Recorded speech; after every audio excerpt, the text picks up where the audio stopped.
नमस्कार दोस्तों, स्वागत है आपका जीके लाइव पाठशाला में। एसएससी जीडी 2025 के लिए अंकित भाटी सर की प्रैक्टिस सेट कवर कर रहे थे, जिसमें हम लोग जो है पहला प्रैक्टिस सेट कर चुके थे। आज हम दूसरे प्रैक्टिस सेट को देखेंगे। इसमें हम लोग सामान्य अध्ययन और सामान्य हिंदी को कवर करेंगे। बाकी का जो है पीडीएफ आपको टेलीग्राम चैनल पर मिल जाएगा, तो वहाँ से आप लोग ज्वाइन करके पूरा का पूरा कवर कर सकते हैं। चलिए शुरुआत करेंगे सामान्य अध्ययन में 21 नंबर क्वेश्चन से। इसमें दिया गया है, निम्नलिखित में से किस अधिनियम ने नियंत्रक एवं महालेखा परीक्षक कहे जाने वाले पद के लिए सुझाव दिया? 21वां प्रश्न है, तो इसका जवाब हो जाएगा आपका ऑप्शन नंबर यहां से सी हो जाएगा। यह जो है 1935 के एक्ट में ऐसा दिया गया था। 1935 के एक्ट में ऐसा कहा गया था। आते हैं 22 नंबर प्रश्न की तरफ। इस प्रश्न में दिया गया है, श्रृंखला का गुण किसमें प्रबंध होता है? श्रृंखला का गुण किसमें प्रबंध होता है? 22 नंबर क्वेश्चन है। जवाब हो जाएगा आपका कार्बन में प्रबंध होता है। ऑप्शन यहां से आपका ए सही हो जाएगा। किसमें प्रबंध होता है? कार्बन में प्रबंध होता है। ऑप्शन ए आपका यहां से सही हो जाएगा। आगे बढ़ते हैं। नेक्स्ट क्वेश्चन दिया गया है, किस देश ने वस्तु एवं सेवा कर सबसे पहले लागू किया था? यानी जीएसटी सबसे पहले किस देश में लागू किया गया था? यह प्रश्न जो है कई बार पूछा भी गया है। इसका जवाब हो जाएगा ऑप्शन सी। सबसे पहले जो है जीएसटी यूएसए की अगर बात किया जाए तो ऑप्शन नंबर यहां से आपका 23 का ए सही हो जाएगा। सबसे पहले फ्रांस में लागू किया गया था। जीएसटी सबसे पहले कहां पर? फ्रांस में लागू किया गया था। 24वां प्रश्न दिया गया है, निम्नलिखित में से किस खाद्य पदार्थ का उड़ीसा की बादाम पहाड़ी खानों में खनन किया जाता है? यानी बादाम पहाड़ी की जो खाने हैं जो कि उड़ीसा में है, यहां पर किसका खनन किया जाता है? जवाब हो जाएगा यहां पर जो है हेमेटाइट का खनन किया जाता है। सी ऑप्शन यहां से सही हो जाएगा। क्या? हेमेटाइट। नेक्स्ट क्वेश्चन है, निम्न में से कौन सा तत्व एक उपधातु है? उपधातु की यहां बात की जाए, ऑप्शन में आपका टीन है, बिस्मथ है, फास्फोरस है और सिलिकॉन है। जवाब हो जाएगा ऑप्शन डी। सिलिकॉन जो है एक उपधातु है। डी ऑप्शन यहां से सही होगा। अगला प्रश्न है 26 नंबर का। दिया गया है, मलीमथ समिति की रिपोर्ट निम्नलिखित में से किससे संबंधित है? मलीमथ जो है समिति की रिपोर्ट की अगर हम बात करते हैं, जवाब हो जाएगा यह जो है आपराधिक न्याय प्रणाली सुधार से संबंधित है। सी ऑप्शन यहां से सही हो जाएगा। आपराधिक न्याय प्रणाली से संबंधित है। 27वां प्रश्न है, 1564 में मुगल सेनाओं से लड़ते हुए, देखिएगा क्वेश्चन को फिर से अगले पेज पर देखेंगे। मुगल सेनाओं से लड़ते हुए कटंगा का बचाव, ध्यान रखिएगा यहां से देखिएगा, कटंगा का बचाव करने के दौरान किस रानी की मृत्यु हो गई थी? 27 नंबर का प्रश्न है। तो यहां पर जो है रानी दुर्गावती जी की मृत्यु हो गई थी। ऑप्शन आपका यहां से ये सही होगा, रानी दुर्गावती जी की। अगला प्रश्न है 28 नंबर का, मूसी तथा भीमा किस नदी की सहायक नदियां हैं? मूसी नदी हो गई, भीमा नदी हो गई, यह किसकी सहायक नदियां हैं? जवाब हो जाएगा ऑप्शन नंबर सी। यह जो है कृष्णा की सहायक नदियां हैं। ऑप्शन यहां से सी से हो जाएगा। यह जो है किसकी सहायक नदियां हैं?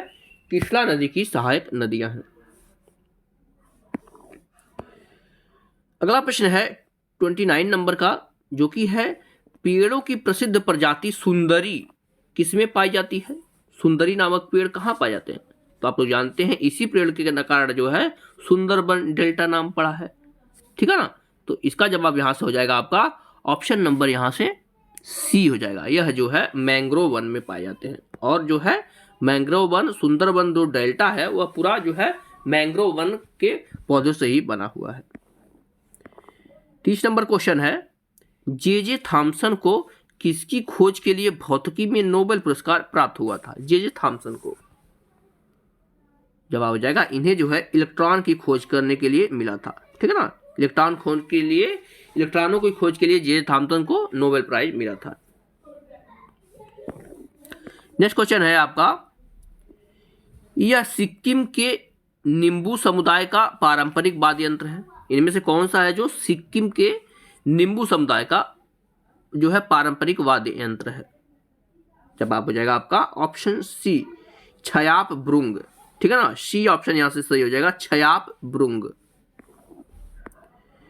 नेक्स्ट क्वेश्चन है, दिया गया है उस दर्रे का नाम बताए जिसे उत्तराखंड में तीर्थयात्रियों द्वारा कैलाश मानसरोवर यात्रा के लिए प्रयोग किया जाता है। यानी कैलाश मानसरोवर यात्रा जो है कौन से दर्रे से होकर जाया जाता है? जवाब है ऑप्शन डी, यहां पर डी ऑप्शन सही हो जाएगा, लिपुलेख दर्रा। ठीक है ना, लिपुलेख दर्रा के द्वारा ही जाया जाता है कैलाश मानसरोवर यात्रा पर। आते हैं 33 नंबर प्रश्न पर। इसमें दिया गया है निम्नलिखित में से कौन सा राजशाही राज्यों में से एक नहीं है जो कि 7वीं और 6ठी सदी के शुरू में ईसा पूर्व भारत में मौजूद है? 33 नंबर का प्रश्न है। जवाब हो जाएगा ऑप्शन बी, वैशाली नहीं है। ठीक है ना, ऑप्शन यहां से बी से हो जाएगा, वैशाली। अगला प्रश्न है, निम्नलिखित में से कौन इंटरनेट का अग्रदूत था? इंटरनेट का अग्रदूत के बारे में बात की जा रही है। जवाब हो जाएगा ऑप्शन नंबर यहां से सी, अर्पानेट हो जाएगा। ऑप्शन यहां से सी सही हो जाएगा, अर्पानेट। आगे बढ़ते हैं। इस प्रश्न में दिया गया है भारत में प्रोजेक्ट टाइगर किस वर्ष शुरू किया गया था? प्रोजेक्ट टाइगर, इसका जवाब हो जाता है आपका ऑप्शन डी, 1973 में जो है प्रोजेक्ट टाइगर शुरू किया गया था। नेक्स्ट क्वेश्चन है 36 नंबर का।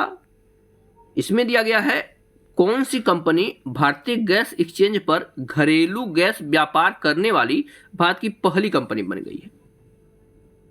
तो यह बनी है आपका ऑप्शन यहां से डी सही होगा, तेल एवं प्राकृतिक गैस निगम लिमिटेड, यानी ONGC। ठीक है ना, ONGC बनी है आपकी, ऑप्शन डी सही हो जाएगा। अगला प्रश्न है, नंदा देवी पर्वत चोटी किस राज्य में स्थित है? नंदा देवी, जवाब हो जाएगा ऑप्शन सी, यह जो है आपके उत्तराखंड में स्थित है नंदा देवी पर्वत चोटी। सी ऑप्शन यहां से सही होगा। आगे बढ़ते हैं 38 नंबर प्रश्न में। इसमें दिया गया है भारत में निम्नलिखित में से किस आर्थिक, आगे देखेंगे, भारत में से दिया गया है किस आर्थिक गतिविधि में भारत सबसे अधिक कर्मचारी कार्यरत है? यानी किसमें जो है सबसे अधिक कार्यरत है कर्मचारी? क्या खनन में है, उत्पादन में है, पर्यटन में, या कृषि में है?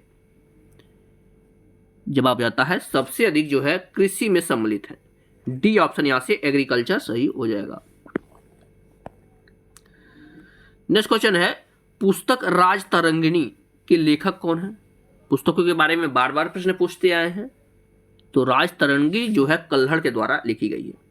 ठीक है ना, किसके द्वारा? कल्हड़ के द्वारा लिखी गई है। सी ऑप्शन आपका सही होगा। अगला प्रश्न है, अगले 3 वर्षों की अवधि में कितनी नई पीढ़ी की वंदे भारत ट्रेनें लाई जाएंगी? जवाब हो जाएगा ऑप्शन नंबर यहां से, क्वेश्चन नंबर 40 का ऑप्शन नंबर यहां से सी सही होगा। कुल 400 ट्रेनें चलेंगी ऐसी। सी ऑप्शन यहां से सही हो जाएगा, कुल 400 ट्रेनें ऐसी चलेंगी। अब बढ़ते हैं हिंदी के सेक्शन पे। 61 नंबर का प्रश्न है, आगत का विलोम शब्द क्या होगा? कमेंट में आप लोग जरूर बताइए कि आपके कितने क्वेश्चन सही हो रहे हैं। तो जवाब हो जाएगा आपका ऑप्शन नंबर ए, अनागत होगा। ठीक है ना, क्या होगा? अनागत। ऑप्शन यहां से ए सही हो जाएगा। अगला प्रश्न है, घोड़े बेचकर सोना मुहावरे का अर्थ क्या है? घोड़े बेचकर सोना मुहावरे का अर्थ है, जवाब है ऑप्शन डी, बेफिक्र सोना। डी ऑप्शन यहां से सही हो जाएगा। क्या होगा? बेफिक्र सोना।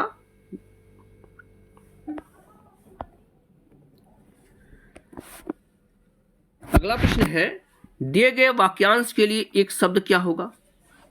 वाक्यांश के लिए एक शब्द दिया गया है जो पहले कभी न हुआ है, उसके लिए एक शब्द क्या होगा?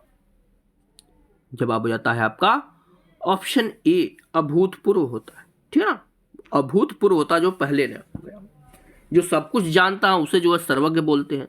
जहां जाना कठिन हो उसे दुर्गम बोलते हैं। जो हमेशा एक स्थान पर रहे अस्थायी होता है। अगला प्रश्न है, पत्थर का समानार्थी शब्द क्या होगा? पत्थर। ऑप्शन ए है धरा, ऑप्शन सी है पाषाण, ऑप्शन बी है कुंजर और ऑप्शन डी है मनोज। जवाब हो जाएगा आपका ऑप्शन नंबर यहां से सी, पाषाण होता है। पत्थर का समानार्थी शब्द क्या होता है? पाषाण। पृथ्वी की अगर बात करते हैं तो भूमि धरा होती है, जान रखिए। कमेंट में आप लोग बताइए मनोज किसकी पर्यायवाची है। कई बार पूछा गया मनोज के बारे में, आप लोग कमेंट में जरूर बताइए मनोज किसका पर्यायवाची है। नेक्स्ट क्वेश्चन है, निम्नलिखित में से कौन सा शब्द शुद्ध है? उन्नत किस तरह से लिखेंगे? जवाब बनेगा आपका ऑप्शन बी, उन्नत इस तरह से लिखेंगे जैसे कि आपके बी ऑप्शन में दिया गया है, उन्नत। बी यहां से आपका सही हो जाएगा। अगला प्रश्न है, रिक्त स्थान के लिए उपयुक्त शब्द का चयन करिए। दिया है, सत्य बोलने वाले सभी क्या करते हैं? अपमान करते हैं, सम्मान करते हैं, ईमान करते हैं या गुमनाम करते हैं। 66 नंबर प्रश्न है। जवाब हो जाएगा सत्य बोलने वाले का सभी जो है सम्मान करते हैं। जो सत्य बोलता है उसका सभी क्या करते हैं? सम्मान करते हैं। बी ऑप्शन यहां से आपका सही हो जाएगा। नेक्स्ट क्वेश्चन में दिया गया है, दिए गए वाक्य में किस भाग में त्रुटि है? पहला है आपका भारत में पेट्रोल, दूसरा है की कीमत, तीसरा है तेजी से, उसके बाद चौथा है चढ़ रही है। तो इसमें किस भाग में त्रुटि है? जवाब हो जाता है आपका ऑप्शन डी, चढ़ रही है नहीं। भारत में जो है पेट्रोल की कीमत तेजी से बढ़ रही होता है, ना कि चढ़ रही होती है। तो आपका डी यहां से सही हो जाएगा, डी ऑप्शन में त्रुटि है। अगले प्रश्न में दिया है, खाली स्थान में उचित शब्द लिखें। उसका गाना सब खुश हो गए। उसका गाना सोकर सब खुश हो गए, देखकर सब खुश हो गए, सुनकर सब खुश हो गए या लिखकर सब खुश हो गए। सिंपल सा प्रश्न है। जवाब हो जाता है आपका ऑप्शन बी, उसका गाना जो है सुनकर सब खुश हो गए।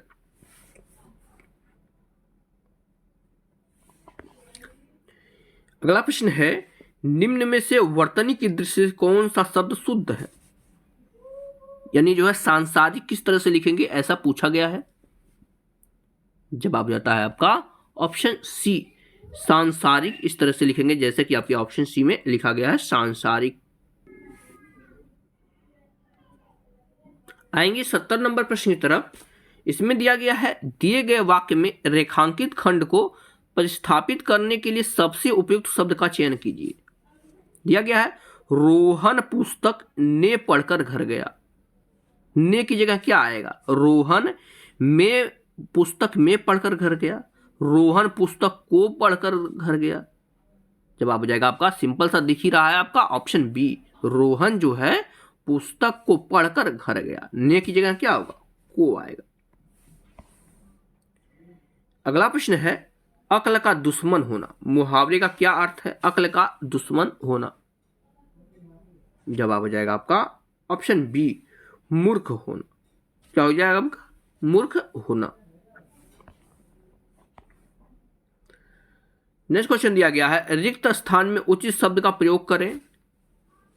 मैंने उसे पर वही नहीं माना। क्या मैंने उसे फुसलाया, समझाया, बहलाया या नहलाया? तो मैंने उसे जो है समझाया, मैंने उसे समझाया पर वह नहीं माना। यहां से आपका ऑप्शन बी ऑप्शन सही हो जाएगा। अगले प्रश्न है, निम्न में से शुद्ध शब्द क्या है? ईर्ष्या किस तरह से लिखेंगे? ईर्ष्या, कई बार यह प्रश्न आया हुआ है। जवाब है आपका ऑप्शन ए, ईर्ष्या जो है इस तरह से लिखेंगे। ए ऑप्शन सही हो जाएगा। अगले प्रश्न को देखेंगे। इसमें दिया गया है, दिए गए वाक्य में रेखांकित शब्द को प्रतिस्थापित करने के लिए उपयुक्त शब्द का चयन करें। दिया है, परिश्रमी व्यक्ति समय भ्रष्ट नहीं करते। तो भ्रष्ट के स्थान पर क्या आएगा? 74। जवाब हो जाएगा ऑप्शन बी, यहां पर जो है नष्ट होगा। परिश्रमी व्यक्ति समय नष्ट नहीं करते। इस तरह से आपका बी ऑप्शन सही होगा। अगला प्रश्न है, निम्न में से किसान का पर्यायवाची शब्द कौन सा है? पणी है, भास्कर है, सारंग या कृषक है? ये भी सिंपल ही प्रश्न है। तो किसान का पर्यायवाची जो है कृषक होता है। भास्कर की अगर बात करते हैं तो सूर्य का हो जाएगा। पानी का आप जो है बात करते हैं तो आप लोग कमेंट में बताइए जरूर कि पानी कई बार पूछा, पानी और पानी दोनों में अंतर है, ध्यान रखिएगा, कई बार पूछा गया है, तो आप लोग कमेंट में इसका भी जवाब दीजिए। अगले प्रश्न से हम लोग गद्यांश को पढ़कर आंसर देंगे, गद्यांश को पढ़ेंगे और इसको आंसर देंगे। गद्यांश का एक बार आप लोग स्क्रीनशॉट ले लीजिए ताकि आपको अच्छे से समझ में आए। गद्यांश को एक बार हम पढ़ देते हैं। दिया गया है, जिस विद्यार्थी ने समय की कीमत जान ली है वह सफलता को अवश्य प्राप्त करता है। प्रत्येक विद्यार्थी को अपनी दिनचर्या की समय सारणी अथवा तालिका बनाकर उसका पूरी दृढ़ता से पालन करना चाहिए। जिस विद्यार्थी ने समय का सही उपयोग करना सीख लिया है उसके लिए कोई भी काम करना असंभव नहीं है। कुछ लोग ऐसे भी हैं जो कोई काम पूरा न होने पर समय की दुहाई देते हैं। वास्तव में सच्चाई इसके विपरीत होती है। अपनी अकर्मण्यता और आलस को वे समय की कमी के बहाने छिपाते हैं। कुछ लोगों को अकर्मण्य रहकर निठल्ले समय बिताना अच्छा लगता है। ऐसे लोग केवल बातूनी होते हैं। दुनिया की सफलतम व्यक्तियों ने सदैव कार्यव्यस्तता में जीवन बिताए हैं। उनकी सफलता का रहस्य समय का सदुपयोग रहा है। दुनिया में अथवा प्रकृति में हर वस्तु का समय निश्चित है।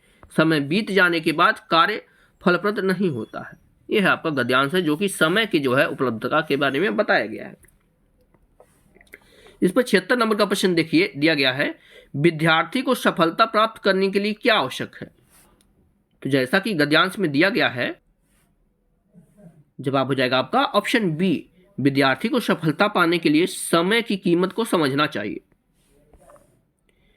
नेक्स्ट क्वेश्चन है, कुछ लोग समय की कमी के बहाने क्या छुपाते हैं। जवाब हो जाएगा ऑप्शन ए, कुछ लोग समय की कमी के बहाने अपनी अकर्मण्यता और आलस्य को छुपाते हैं। ए ऑप्शन सही हो जाएगा। नेक्स्ट क्वेश्चन है, दुनिया के सफलतम व्यक्तियों की सफलता का रहस्य क्या है। जवाब है ऑप्शन डी, जो है समय का सदुपयोग है, यानी वो समय को जो है अपने उपयोग किए हैं इसलिए जो है वो सफल है। डी ऑप्शन सही होगा। नेक्स्ट क्वेश्चन है, कार्य किस स्थिति में फलप्रद नहीं होता है। तो जैसा कि गद्यांश में दिया गया है, समय बीत जाने पर कोई कार्य होता है तो उसका जो है सही लाभ नहीं मिल पाता। बी यहां से सही हो जाएगा। और लास्ट क्वेश्चन है, अकर्मण्यता शब्द में मूल शब्द एवं उपसर्ग अलग अलग करके लिखिए। इसका जवाब हो जाएगा ऑप्शन बी, अधन कर्मण्यता। बी यहां से आपका सही हो जाएगा। इस तरह से हमने जो है दूसरा प्रैक्टिस सेट भी कवर कर लिया है। अगर आपको वीडियो पसंद आई हो तो आप लोग लाइक जरूर करिएगा, चैनल को जरूर सब्सक्राइब करिएगा। मिलते हैं नेक्स्ट लेक्चर में, तब तक के लिए धन्यवाद।